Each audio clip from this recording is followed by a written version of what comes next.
Halo, selamat bertemu kembali di dalam Cawan Hikmat bersama kami. Dengan ini saya ingin menyampaikan renungan berjudul Menafsir Firman Tuhan. Menafsir Firman Tuhan. Hal itu penting sekali karena banyak sekali sekarang tafsiran-tafsiran yang ngawur. Menurut saya ngawur ya. Karena itu kita akan membaca dalam Lukas 17 ayat 1 sampai 2. Lukas 17 ayat 1 sampai 2. Demikian firman Tuhan. Yesus berkata kepada murid-muridnya. Yesus berkata kepada murid-muridnya, tidak mungkin tidak akan ada penyesatan. Tetapi celakalah orang yang mengadakannya. Adalah lebih baik baginya jika sebuah batu kilangan besar itu ya, sebuah batu kilangan diikatkan pada lehernya, lalu dia dilempar ke dalam laut daripada menyesatkan salah satu dari orang-orang yang lemah ini. Lukas 17 ayat 1 sampai 2. Saudaraku sekalian, sebelum Yesus menyuruh murid-murid mengajar kepada orang lain, sebelum Yesus mengutus murid-muridnya, dia mempersiapkan mereka melalui pengajaran. Dia mempersiapkan mereka melalui pengajaran sikap hidupnya, teladannya, dan pengalaman serta praktek secara nyata di lapangan. Jadi bukan cuma ngajar saja, tetapi tidak menunjukkan prakteknya. Yesus mengajarkan semuanya, bahkan sampai praktek di lapangan. Dia memberi contoh cara berkhotbah atau mengajar, cara berkhotbah dan mengajar. Dia selalu mengingatkan muridnya agar tidak menyesatkan, karena menyesatkan itu sangat berbahaya sekali. Karena itu pengkhotbah harus juga serius mempersiapkan diri, sebab pelayanan firman Tuhan itu sangat kudus, tidak boleh sembarangan. Nah, tujuan penulisan ini adalah melengkapi para pengkhotbah, khususnya dalam hal menafsir. Sebagian aktivis gereja berpendapat demikian. Alkitab tidak perlu ditafsirkan. Baca saja, lalu lakukan apa yang dikatakannya. Jika ditafsirkan malah membingungkan, katanya. Sebab bisa menimbulkan banyak tafsiran yang hanya mengandalkan akal pikir manusia. Itu pendapat sebagian aktivis Alkitab, aktivis gereja berkata seperti itu. Tapi benarkah Alkitab tidak perlu ditafsir? Alkitab itu harus ditafsir, saudara-saudara. Bagaimana dengan ayat ini? Misalnya ada ayat yang seperti ini. Jika matamu yang kanan menyesatkan kau, cungkilah dan buanglah. Karena lebih baik bagimu jika satu dari anggota tubuhmu binasa daripada tubuhmu dengan utuh dicampakkan ke dalam neraka. Itu ada ayatnya, ya. Apakah orang Kristen akan melakukan pencungkilan mata? Kalau matanya berdosa, cungkil matanya? Tentu tidak, bukan. Itulah sebabnya setiap ayat itu harus ditafsirkan. Harus diakui bahwa kemampuan manusia menafsir itu terbatas. Ada batasnya manusia menafsir, sehingga bisa menimbulkan kekeliruan. Namun tanpa penafsiran akan lebih banyak lagi kekeliruannya. Tafsiran bisa mendekati kebenaran, tapi juga bisa menyesatkan. Karena itu ada kaidah dalam menafsir yang dituangkan dalam pelajaran hermeneutika atau ilmu menafsir. Ilmu menafsir itu disebut hermeneutika. Dengan alat bantuan hermeneutika, manusia dapat tertolong, sebab tidak asal menafsir semena-mena, seenak perutnya saja. Karena penyesatan terjadi karena penyampaian firman Tuhan dengan tafsir keliru, sehingga menyimpang dari maksud Tuhan yang sebenarnya, menyimpang dari maksud Tuhan. Ada penyesatan ringan, ada penyesatan fatal. Penyesatan terjadi karena disengaja untuk tujuan tertentu, bisa juga karena kelalaian atau karena ketidaktahuan si penafsir. Sekte sesat itu merasa ajarannya benar.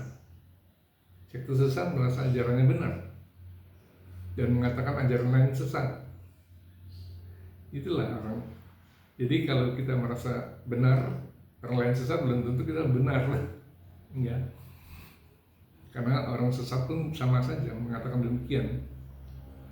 Orang tidak menyadari bahwa dirinya menyimpang, menganggap orang yang berada di jalan yang benar itu menyimpang justru. Sekte sesat itu terjadi karena pendirinya keliru menafsirkan firman Tuhan. Ya, pendirinya keliru menafsirkan firman Tuhan. Nah, beberapa pengkhotbah sangat ceroboh menafsir firman Tuhan, menafsir ayat-ayat dalam firman Tuhan, karena menganggap dirinya pintar dan merasa mendapat ilham Roh Kudus. Sanksi bagi penyesat amat berat. Ya, sanksi bagi penyesat amat berat. Lihat ayat di atas, Lukas 17 ayat 1-2. Digantung tali dan dipasangin kilangan, cemplungin ke laut. Ya, itu hukumannya. Karena ajaran sesat bisa membuat banyak orang menyimpang dari ajaran Tuhan. Ajaran sesat itu bisa ditularkan dari generasi, diajarkan lagi ke generasi berikutnya, diajarkan lagi dan seterusnya, sehingga menyebar ajaran sesat itu.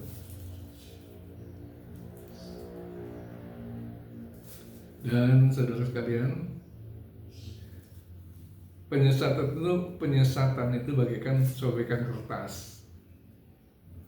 Ya, sobekan kertas, sebuah kertas disobek, kemudian ditebarkan di bukit, tertiup angin. Kertas yang tadi tertiup angin akan menyebar kemana-mana dan tidak mungkin dikumpulkan lagi, ya, karena sudah menyebar, sudah kemana-mana.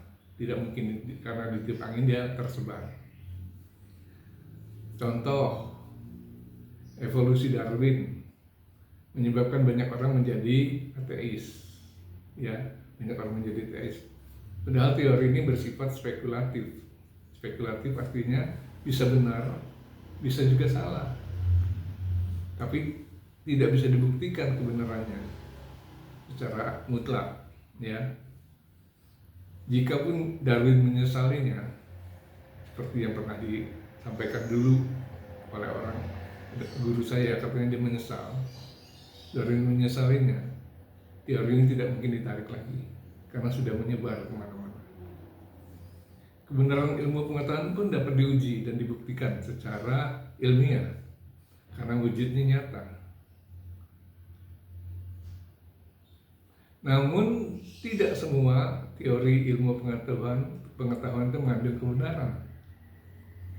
Seiring dengan waktu, sebaliknya kebenaran teologi sulit dibuktikan karena bersifat abstrak dan dasarnya adalah iman.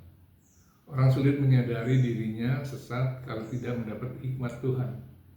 Jadi setiap orang harus berhati-hati. Nah, metode tafsir yang berpotensi menyesatkan. Metode tafsir berpotensi menyesatkan. 1. Tafsir alegoris. Tafsir alegoris ini merohanikan hal yang sebenarnya tidak bersifat rohani. Hak merohanikan, dibuat rohani, tapi sebenarnya tidak bersifat rohani. Contoh, pertama contoh, kapal Paulus bersandar. Kapal Paulus kandas. Dalam Kisah 27 ayat 14 sampai 44. Paulus dalam perjalanannya ke Roma, kapalnya diterjang ombak, diterjang badai, sehingga kandas, kena batu. Lalu mulailah kisah ini dialegorikan ya, saudara. Dan ini benar oleh seorang pendeta, saya mendengarnya langsung. Badai itu berarti percobaan. Badai itu percobaan. Kapal berarti rumah tangga. Layar berarti pengandalan diri. Layar pengandalan diri. Dan barang-barang berarti hal-hal sepele. Barang-barang di kapal itu barang sepele. Jangkar berarti Yesus. Itu tafsiran alegorisnya. Jadi arti dari kisah itu adalah saat rumah tanggamu menghadapi percobaan, turunkan pengandalan diri. Jangan mengandalkan diri. Buang hal sepele. Buanglah hal-hal yang tidak berguna. Bersandarlah pada Yesus. Maka rumah tanggamu tidak akan terombang-ambing atau kandas. Tafsir ini tentu saja bagi yang biasa, orang-orang biasa mendengarkan, wah bagus, benar itu, bagus itu, benar.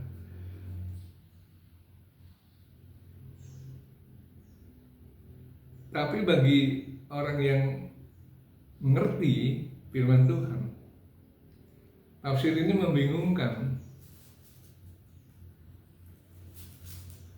Bukankah kapal itu kandas? Ya, kapal itu kandas.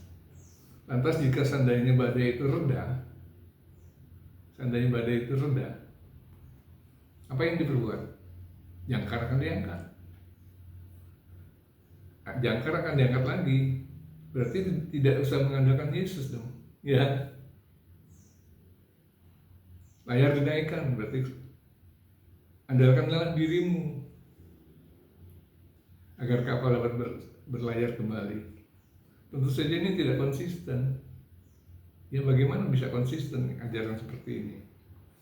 Konsistensi dengan mengajar ajaran dengan tafsir alegori ini, jika badai menimpa keluarga, reda, berarti kita tidak perlu lagi bersandar pada Yesus dan boleh mengandalkan diri lagi. Benarkah demikian? Tentu tidak, bukan.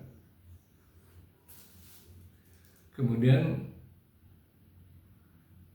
tafsir eisegesis itu memasukkan ide sendiri dalam menafsir Alkitab, memasukkan ide sendiri dalam Alkitab, dalam menafsir Alkitab. Jadi pertama, hubungan umat dengan Tuhan ada 4 tingkat. Ini pendeta lain berkata seperti itu. Hubungan umat dengan Tuhan ada 4 tingkat. Tingkat pertama dia sebagai tingkat anak-anak. Umat masih meminta-minta dan perlu dilayani. Umat masih minta-minta. Tingkat kedua adalah tingkat hamba. Umat sudah melayani, tapi belum bergaul erat dengan Tuhan. Tingkat ketiga adalah sahabat. Umat sudah bergaul erat dengan Tuhan. Itu sudah lumayan ya. Dan tingkat keempat adalah tingkat calon mempelai. Hubungan dengan Tuhan mesra sekali.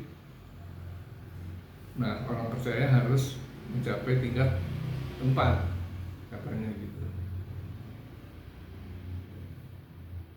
Dan pengkhotbah ini berkata bahwa dia sudah mencapai tingkat 4. Benarkah tafsir ini? Tafsir ini benarkah? Ini saya juga dengarkan langsung dari seorang pendeta.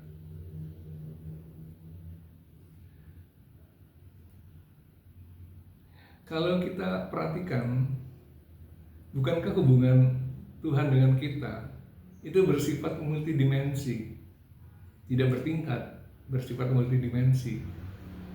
Artinya, pada saat bersamaan kita bisa bersikap sebagai anak. Ketika kita membutuhkan pertolongan Tuhan, kita sebagai anak, Tuhan tolong saya.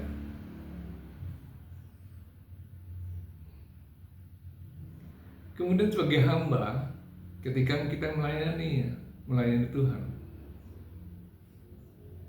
Sebagai sahabat tentu saat kita berkomunikasi berkomunikasi dengan Tuhan, berkata-kata dengan Tuhan.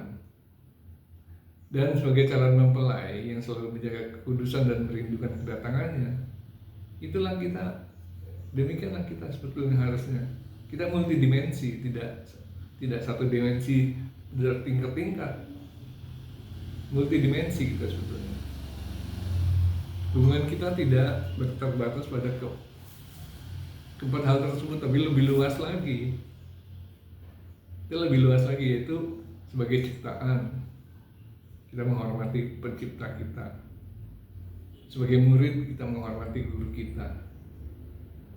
Sebagai domba, kita menghargai gembala kita. Dan masih banyak lagi. Tafsir ini bisa menimbulkan sifat Farisi sebagai sifat yang menyombongkan tingkat yang sudah diraihnya. Bukankah ini menyesatkan juga? Ya, saudara-saudara, menyesatkan sekali. Kemudian yang kedua,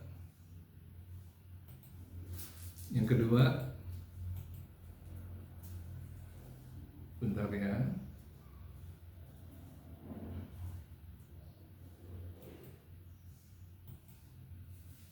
Yang kedua adalah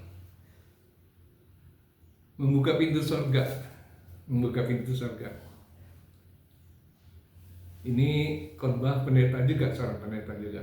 Ya, demikian firman Tuhan, demikian khotbahnya, saudara-saudara. Jadi pertama katanya, membuka surga itu pertama, mintalah, maka engkau akan diberikan. Maka akan diberikan kepadamu. Carilah, maka kamu akan mendapat. Ketuklah, maka pintu akan dibukakan bagimu. Matius 7 ayat 7. Kita masih harus minta sama Tuhan. Cari dan ketuk pintu, kita masih harus minta. Cari dan ketuk pintu. Itu orang yang pertama sekali mencari Tuhan. Kedua, kepadamu akan kuberikan kunci surga. Padamu akan kuberi kunci surga, kunci. Dalam Matius 16 ayat 19 bagian A. Kunci surga. Kita pegang sudah kunci surga. Sudah punya kunci, tidak perlu ketuk-ketuk lagi. Bisa langsung buka surganya. Tapi masih repot, masih bawa kunci katanya. Masih bawa kunci. Ketiga, aku tahu pekerjaanmu, segala pekerjaanmu, dan aku membuka pintu bagimu yang tidak dapat ditutup oleh seorang pun. Wahyu 3 ayat 8. Aku membuka pintu bagimu yang tidak dapat ditutup oleh seorang pun. Nah, kita berarti tidak perlu repot-repot lagi membuka pintu. Ya, pintu surga sudah terbuka lebar. Tapi ada lagi, yang keempat, tingkap langit akan dibuka jika memberi perpuluhan. Maliaki 3 ayat 10. Bukan hanya pintu surga, langit pun terbuka lebar. Kesimpulannya, jika mau masuk surga dengan mudah, berilah perpuluhan. Benarkah demikian, saudara-saudara? Tentu sesat ini, sesat sekali, ya.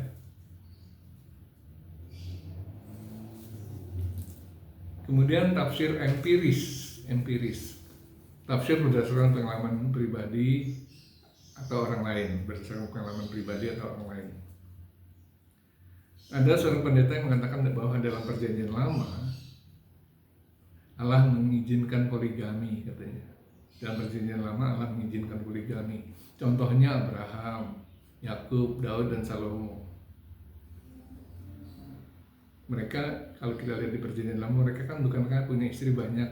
Jadi Allah pasti mengizinkan. Tafsir ini tentu saja sangat keliru itu. Karena didasarkan pada pengalaman tokoh Alkitab, bukan ajaran Tuhan.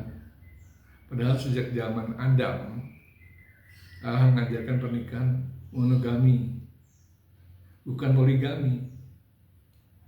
Sebab seorang laki-laki akan meninggalkan ayahnya dan ibunya bersatu dengan istrinya, sehingga keduanya menjadi satu daging. Itu Kejadian 2 ayat 24. Jadi Allah dari awal sudah mengatakan bahwa manusia hanya boleh menikah sekali dengan sepasang suami istri, ya, sepasang suami dan istri. Itulah tafsiran dari Allah. Tapi pendeta itu mengatakan bahwa boleh dulu, zaman dulu boleh menikah. Salah itu, saudara-saudara, sesat sekali. Kemudian ada seorang dokter. Seorang dokter ini dia berkhotbah demikian. Berkhotbah dan bersaksi dicampur. Saat mendaftar kuliah dokter spesialis, saat dia mendaftar dokter spesialis, ia berharap pada seorang profesor, katanya, agar diluluskan. Berharap pada seorang profesor agar diluluskan. Tapi justru profesor itu yang menghambat dia. Lalu mendaftar di tempat lain, hal serupa terjadi. Tapi justru profesor itu yang menghambat dia. Untung ada profesor lain yang membelanya, sehingga ia diterima. Lalu dia menyimpulkan, ya, dalam khotbahnya itu dia menyimpulkan demikian: terkutuklah orang yang mengandalkan manusia. Yeremia 17 ayat 5. Nah, kita lihat apakah kesimpulan dokter itu jika profesor yang diandalkan ternyata membantu dia.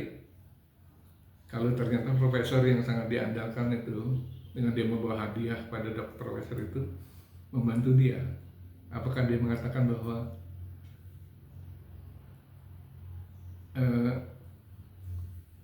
terkutuklah orang yang mengandalkan manusia? Tidak, bukan. Dia tidak akan mengutuk. Karena itu dia diterima. Jadi renungan khotbah atau pendeta, renungan atau khotbah dokter ini juga keliru sebetulnya, karena berdasarkan pengalaman dia pribadi. Tafsir sempit hanya berdasarkan satu atau dua ayat tanpa memperhatikan ayat yang lainnya. Yang pertama, jawab Yesus, "Aku diutus hanya kepada domba-domba yang hilang dari umat Israel." Aku hanya diutus pada domba-domba yang hilang dari umat Israel. Matius 15 ayat 24. Satu ayat. Banyak pengkhotbah menjelaskan ucapan Yesus itu hanya untuk menguji iman perempuan Kanaan. Hanya menguji iman perempuan Kanaan. Jika tafsir itu benar, berarti Yesus berdusta dengan menguji iman. Yesus tidak berdusta, saudara. Kalau dia mengatakan itu dengan serius waktu itu. Jadi tafsir itu pasti keliru. Saat berkata demikian, Yesus memang hanya diutus untuk domba Israel, hanya untuk domba Israel. Namun setelah anugerah keselamatan ditolak bangsa Israel dengan menyalibkan Yesus, maka anugerah itu diberikan kepada bangsa kafir. Ya, jadi setelah dia ditolak, lalu anugerah itu diberikan kepada bangsa kafir. Di dalam Roma 11 ayat 11 demikian firman Tuhan, Roma 11 ayat 11, firman Tuhan, oleh pelanggaran mereka keselamatan telah sampai kepada bangsa-bangsa lain. Oleh pelanggaran mereka keselamatan telah sampai kepada bangsa-bangsa lain, pada kita semua. Karena itu marilah kita belajar bagaimana menafsirkan. Jangan sembarangan menafsirkan, saudara-saudara, ya. Karena menafsirkan sembarangan itu berarti bisa menyesatkan orang. Tafsiran dalam contoh ini benar-benar terjadi, saya dengar langsung. Belajarlah dari kesalahan mereka agar tidak melakukan kesalahan sama. Semoga apa yang disampaikan itu bermanfaat dan Tuhan memberkati kita semua. Amin.